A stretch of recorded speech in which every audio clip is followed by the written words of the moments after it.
ಎಲ್ರಿಗೂ ನಮಸ್ಕಾರ. ಇವತ್ತಿನ ಈ ಒಂದು ವಿಡಿಯೋದಲ್ಲಿ ವಿದೇಶಿ ತರಕಾರಿಗಳ ಬಗ್ಗೆ ಒಂದು ಮಾಹಿತಿಯನ್ನ ನೀಡಬೇಕಂತ ಹೇಳಿ ನಮ್ಮ ಡಾಕ್ಟರ್ ಶ್ರೀನಿವಾಸಪ್ಪ ಸರ್ ಹತ್ರ ನಾನು ಕೇಳ್ಕೊಂತೀನಿ. ಸರ್ ನಮಸ್ಕಾರ ಸರ್. ಕೃಷಿ ವಿಜ್ಞಾನ ಕೇಂದ್ರ ಚಿಂತಾಮಣಿಗೆ ನಿಮಗೆ ಸ್ವಾಗತ. ಸರ್, ಇತ್ತೀಚಿನ ದಿನಗಳಲ್ಲಿ ಒಂದು ವಿದೇಶಿ ತರಕಾರಿಗಳು ಬೆಳೆಗಳಿಗೆ ಒಂದು ಹೆಚ್ಚು ಡಿಮ್ಯಾಂಡ್ ಬರ್ತಾ ಇದೆ. ಆ ಒಂದು ದೃಷ್ಟಿಯಿಂದ ರೈತರಿಗೆ ಅನುಕೂಲ ಆಗಲಿ ಅನ್ನೋ ದೃಷ್ಟಿಯಿಂದ ಈ ಒಂದು ವಿಡಿಯೋನ ಮಾಡ್ತಾ ಇದೀವಿ. ದಯವಿಟ್ಟು ಅದರ ಬಗ್ಗೆ ಮಾಹಿತಿಯನ್ನು ನೀಡಬೇಕಂತ ವಿನಂತಿಸ್ತೀನಿ. ಖಂಡಿತ.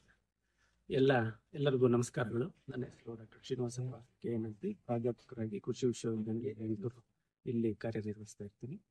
ಈಗೆಲ್ಲ ತಾವೆಲ್ಲ ನೋಡ್ತಾ ಇದ್ದೀವಿ, ತರಕಾರಿಗಳು ಅಂದ ತಕ್ಷಣ ಸಾಕಷ್ಟು ನಮಗೆ ತಲೆಗೆ ಬರ್ತವೆ. ಟೊಮೆಟೊ, ಬದನೆಕಾಯಿ, ಗಾರ್ಡ್ಸ್, ಸುಮಾರು ಬೀನ್ಸ್ ಅಂತ ಸಾಕಷ್ಟು ಬರ್ತವೆ. ಆದ್ರೆ ಇತ್ತೀಚೆಗೆ ವಿದೇಶಿ ತರಕಾರಿಗಳು ಅಂತಕ್ಕಂಥದ್ದು ನಮ್ಮಲ್ಲಿ ಬಹಳಷ್ಟು ಮುಂದೆ ಬರ್ಲಿಕ್ಕೆ ಸಾಧ್ಯ ಇದೆ. ಅದರಲ್ಲೂ ವಿದೇಶಿ ತರಕಾರಿಗಳು ಏನಕ್ಕಪ್ಪ ಅಂತಂದ್ರೆ ಇವು ಹೆಚ್ಚಿನ ಸೊಪ್ಪು ಕೊಡ್ತಕ್ಕಂಥ ಸೊಪ್ಪು ಜಾತಿ ತರಕಾರಿಗಳು ಹೆಚ್ಚಿದಾವೆ. ಗಡ್ಡೆ ಜಾತಿ ತರಕಾರಿಗಳಿದ್ದಾವೆ. ಆಮೇಲೆ ಹೀಗೆ ಹೂ ಅಂತಂದ್ರೆ ಅದರಲ್ಲೂ ಬ್ರಕೋಲಿ ಅಂತ ಹೇಳ್ತೀವಿ, ಅದರಲ್ಲೂ ಸ್ಟೆಮ್ ಬ್ರಕೋಲಿ, ಆಮೇಲೆ ಇದರಲ್ಲಿ ಹೆಡ್ ಬ್ರಕೋಲಿ ಅಂತಕ್ಕಂಥದ್ದು ಬೇರೆ ಬೇರೆ ತರಕಾರಿಗಳು ಬರ್ತಾ ಇದ್ದಾವೆ. ಏನಪ್ಪಾ ಇದರ ಪ್ರತ್ಯೇಕತೆ ಅಂತಂದ್ರೆ ಇದರಲ್ಲಿ ಸಾಕಷ್ಟು ಪೋಷಕಾಂಶಗಳು ತುಂಬಿದಾವೆ ಹೇರಳವಾಗಿ. ನಮ್ಗೆ ಪ್ರೋಟೀನ್ಸ್ ಅಂತೀವಿ, ವಿಟಮಿನ್ಸ್ ಅಂತೀವಿ, ಆಮೇಲೆ ಬಾಡಿ ಬಿಲ್ಡರ್ಸ್ ಅಂತೀವಿ, ಆಮೇಲೆ ಇನ್ನೊಂದು ಇದು ನಮ್ಗೆ ಆಂಟಿ ಆಕ್ಸಿಡೆಂಟ್ಸ್ ಅಂತೀವಿ. ಆಂಟಿ ಆಕ್ಸಿಡೆಂಟ್ಸ್ ಅಂದ್ರೆ ನಮಗೆ ನಮ್ಮ ದೇಹದಲ್ಲಿರ್ತಕ್ಕಂಥ ಕಲ್ಮಶಗಳನ್ನ ಅಥವಾ ಬೇಡದೇ ಇರೋ ವಸ್ತುಗಳನ್ನ ಅದನ್ನ ಹೊರಗಾಕ್ಲಿಕ್ಕೆ ಇರ್ತಕ್ಕಂಥದ್ದು ಆಂಟಿ ಆಕ್ಸಿಡೆಂಟ್. ಈ ಎಲ್ಲಾ ಅಂಶಗಳು ಇದರಲ್ಲಿ ಈ ತರಕಾರಿಗಳಲ್ಲಿ, ವಿದೇಶಿ ತರಕಾರಿಗಳಲ್ಲಿ ಸಾಕಷ್ಟು ಹೇರಳವಾಗಿ ತುಂಬಿವೆ ಅಂತಲೇ ಹೇಳ್ಬೋದು. ಕೆಲವು ಹೆಸರಿಸ್ಬೇಕಂದ್ರೆ ಲೆಟ್ಯೂಸ್ ಅಂತೀವಿ. ಲೆಟ್ಯೂಸ್ ಅಲ್ಲಿ ನಾನಾ ತರ, ಅದರಲ್ಲೂ ಇದು ಹಸಿರು ಲೆಟ್ಯೂಸ್ ಅಂತೀವಿ, ಕೆಂಪು ಲೆಟ್ಯೂಸ್ ಅಂತೀವಿ, ಆಮೇಲೆ ಇದು ರೊಮೇನಿಯನ್ ಲೆಟ್ಯೂಸ್ ಅಂತೀವಿ, ಐಸ್ಬರ್ಗ್ ಲೆಟ್ಯೂಸ್ ಅಂತ ಹೇಳ್ತೀವಿ. ಹೀಗೆ ಸಾಕಷ್ಟು ಲೆಟ್ಯೂಸ್ ಅಲ್ಲೇ ಸಾಕಷ್ಟು ಜಾತಿಗಳು ಇರ್ತಕ್ಕಂಥದ್ದು ನಾವು ನೋಡ್ತೀವಿ. ಎಲ್ಲನೂ ಸೊಪ್ಪು ಆಧಾರಿತ ತರಕಾರಿಗಳು, ಸಾಕಷ್ಟು ಪೋಷಕಾಂಶಗಳು ತುಂಬಿರ್ತಕ್ಕಂಥದ್ದು.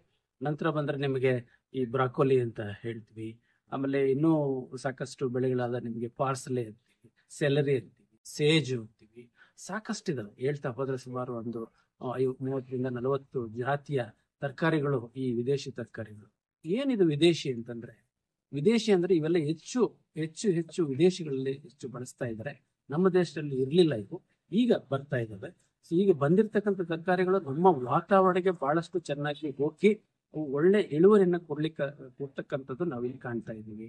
ಹಾಗಾಗಿ ರೈತರು ನೋಡೋದಾದ್ರೆ ಪ್ರತಿಯೊಬ್ಬರು ಇದು ಬೆಳಿಬಹುದು. ಮನೆಗಳಲ್ಲಿ ಸ್ವಲ್ಪ ಅಂಗಳದಲ್ಲಿ ಜಾಗ ಇದ್ರೆ ಬೆಳಿಬಹುದು, ಅಥವಾ ಕುಂಡ ಇದ್ರೆ ಕುಂಡದಲ್ಲಿ ಬೆಳಿಬಹುದು, ಅಥವಾ ಟೆರೇಸ್ ಅಂತೀವಿ, ತಾರಸಿ ತೋಟ ಅಂತೀವಿ, ಅದ್ರಲ್ಲಿ ಬೆಳಿಬಹುದು. ಕೈ ತೋಟ ಅಂತೀವಿ, ಅಲ್ಲಿ ಬೆಳ್ಕೋಬಹುದು.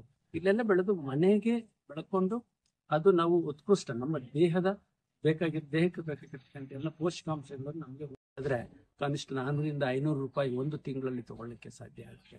ಹಾಗಾಗಿ ಇದು ಮಾರ್ಕೆಟ್ ಸಹ ಸೀಮಿತವಾಗಿರೋದ್ರಿಂದ ಎಲ್ಲರೂ ಬೆಳೆಯೋದು ಬೇಡ.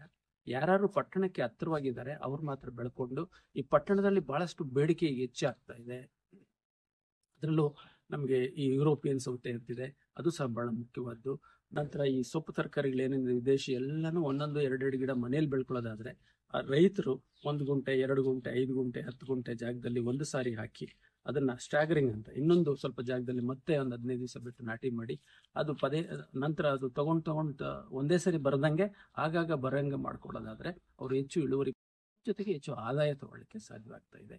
ಹಾಗಾಗಿ ಈ ವಿದೇಶಿ ತರಕಾರಿಗಳು ಈಗ ನಮ್ಮ ಎಲ್ಲರಿಗೂ ರೈತರಿಗೆ ಜೊತೆಗೆ ಎಲ್ಲ ಪಟ್ಟಣದಲ್ಲಿ ಯಾರು ವಾಸ ಮಾಡ್ತಾ ಇದ್ದಾರೆ ಅವ್ರಿಗೆ ಸಾಕಷ್ಟು ತಿಳುವಳಿಕೆ ಬಂದಿದೆ. ಅವ್ರು ಇವೆಲ್ಲ ಬೇಕು ಅಂತ ಹೇಳ್ಬಿಟ್ಟು ಸಾಕಷ್ಟು ಕೇಳ್ತಾ ಇದ್ದಾರೆ. ಮುಂದುವರೆದು ಈಗೆಲ್ಲ ಈ ಯುವಕರು ಸಾಕಷ್ಟು ಈ ರೆಡಿ ಫುಡ್ಸ್ ಅಂತ ತಿಂತಾ ಇದ್ದಾರೆ. ಪಿಜ್ಜಾ, ಬರ್ಗರು, ಮತ್ತೆ ಮತ್ತೊಂದು ಎಲ್ಲ ರೆಡಿ ಫುಡ್ಸ್ ಅಂತ ಅಷ್ಟೇ ಅಲ್ಲ, ಅದರಲ್ಲೂ ಸಹ ಇದನ್ನ ಟಾಪಿಂಗ್ಸ್ ಆಗಿ ಯೂಸ್ ಮಾಡ್ತಾರೆ. ಈಗ ಸ್ವೀಟ್ ಬೇಸಿಲ್ ಅಂತೀವಿ, ಅದನ್ನು ಟಾಪಿಂಗ್ಸ್ ಆಗಿ ಯೂಸ್ ಮಾಡ್ತಕ್ಕಂಥದ್ದು. ಆಮೇಲೆ ಅದ್ರ ಮಧ್ಯೆ ಇಟ್ಟು ಎಲೆಗಳನ್ನ, ಯಾವುದೇ ಬರ್ಗರ್ ನೋಡಿ ಅದ್ರ ಮಧ್ಯೆ ಒಂದು ಹಸಿರೆಲೆ ಇರ್ತದೆ, ಆ ಹಸಿರೆಲೆ ಲೆಟ್ಯೂಸ್. ಅವರು ಅದಕ್ಕೆ ಆರೋಗ್ಯಕ್ಕೆ ಸುಧಾರಿಸ್ಲಿಕ್ಕೋಸ್ಕರ ಆ ತರ ಎಲೆಗಳನ್ನ ಇಡ್ತಾ ಇದ್ದಾರೆ. ಆ ಒಂದ್ ಎಲೆ ಇಟ್ಟಿರೋದ್ರಿಂದ ಅದಕ್ಕೆ ಬೆಲೆ ಡಬಲ್ ಜಾಸ್ತಿ ಆಗ್ತಾ ಇದೆ. ಅಂದ್ರೆ ಅದರ ಉಪಯೋಗ ಅಷ್ಟಿರೋದ್ರಿಂದ, ಅದರ ಪ್ರಾಮುಖ್ಯತೆ ಅಷ್ಟಿರೋದ್ರಿಂದ ಈ ಸಾಕಷ್ಟು ಬೇಡಿಕೆ ಬರ್ತಾ ಇದೆ. ಪ್ರತಿಯೊಬ್ಬರಿಗೂ ಇದು ಬೇಕಾಗಿರ್ತಕ್ಕಂಥ ಆಹಾರ.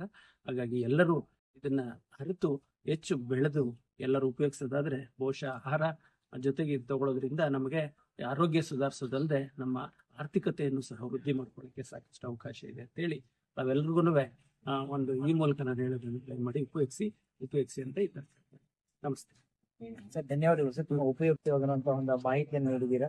ಇಲ್ಲ, ರೈತ ಬಾಂಧವರು ನಿಮ್ಗೆ ಹೆಚ್ಚಿನ ಮಾಹಿತಿ ಒಂದು ಬೇಕಂತ ಹೇಳಿದ್ರೆ ಕೃಷಿ ವಿಜ್ಞಾನ ಕೇಂದ್ರ ಚಿಂತಾಮಣಿಗೆ ಭೇಟಿ ನೀಡಿ ಮಾಹಿತಿಯನ್ನು ಪಡೆಯಬಹುದು. ಅದೇ ರೀತಿಯಲ್ಲಿ ತೋಟಗಾರಿಕಾ ವಿಭಾಗ ಗಾಂಧಿ ಕೃಷಿ ವಿಜ್ಞಾನ ಕೇಂದ್ರ ಬೆಂಗಳೂರು JKVK ನೀವು ಭೇಟಿ ನೀಡಿ ಮಾಹಿತಿಯನ್ನ ಪಡೆಯಬಹುದು. ಎಲ್ಲರಿಗೂ ನಮಸ್ಕಾರ.